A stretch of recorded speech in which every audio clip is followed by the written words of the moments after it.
course, we're always looking for memories and so forth too. So, Ernie, you want to come on up?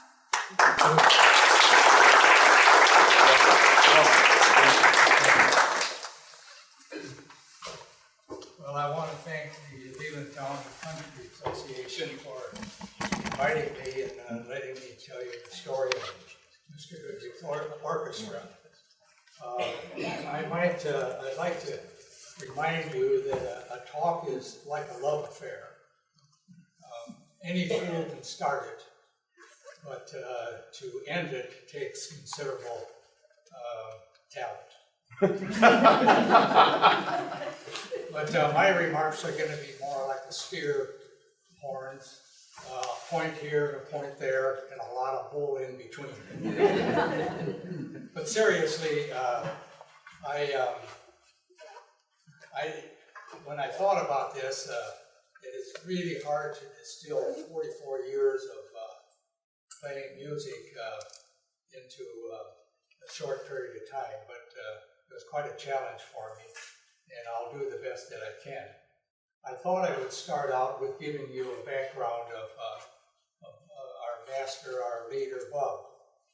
BUB was born in 1905, and he passed away in 1998. He was from Sheridan. I think he grew up on a farm outside of Sheridan. And I remember when he was about 90 years old, I went over to see him, and I said, "BUB," I said, what do you credit your longevity to? How did you live so long? He says, I said, "What's the secret of longevity?" He said, "Don't die."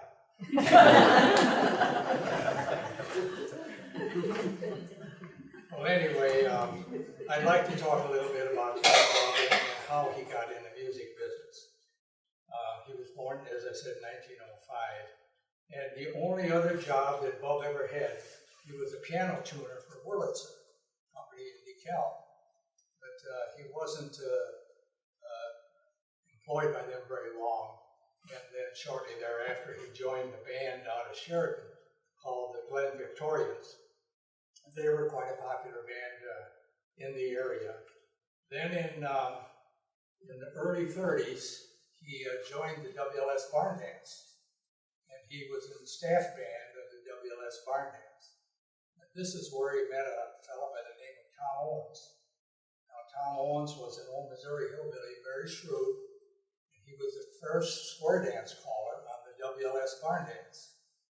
And during the week, the barn dance would go out on what they call road shows, and they would work in mostly in the Midwest, Minnesota, Indiana, Iowa, and this is where BUB and Tom got acquainted, and they were traveling in Iowa near Cedar Rapids.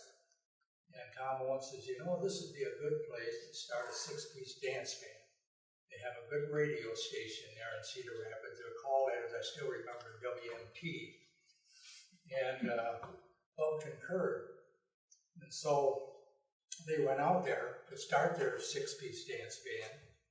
And they found out, they took the musicians from the staff band that they had at the WLS, and they found out that the union said, well, you have to let 2 people go. We have to hire 2 people out of the Cedar Rapids local. So they put an ad in the paper, and a young fella, 18 years old, came by. And I remember BUB said, I think it was the Millionaire Hotel. And he came there to audition him, and he said he took him down in the furnace room to audition him. They didn't have any other place to go. Said he played about 4 measures. BUB said, you're hired. Well, his name is Chuck. You see, I happen to know Chuck. He's a terrific horn man. And he said, well, I have a friend that plays clarinet and sax. And of course, they were advertising, and they needed a clarinet and sax man too. And BUB said, well, bring him around. And his name was Don Watchell, and he played for BUB. BUB said, well, you're hired too. So that's how they started the band out in Cedar Rapids. They started on the radio, and then they would book dance jobs in the evening, and they would, of course, promote their dance jobs on the radio. And very soon that they became very popular. And if I'm not mistaken, BUB told me that at one time there were 40 bands, if you can believe that, working out of Cedar Rapids, and they were the top band. And ballroom managers soon heard about them and wanted to book them in their ballroom. And they asked Tom Owens, who did the booking, what kind of money do you have to have? Well, we do it on percentage. And the ballroom man said, no, I can't accept that.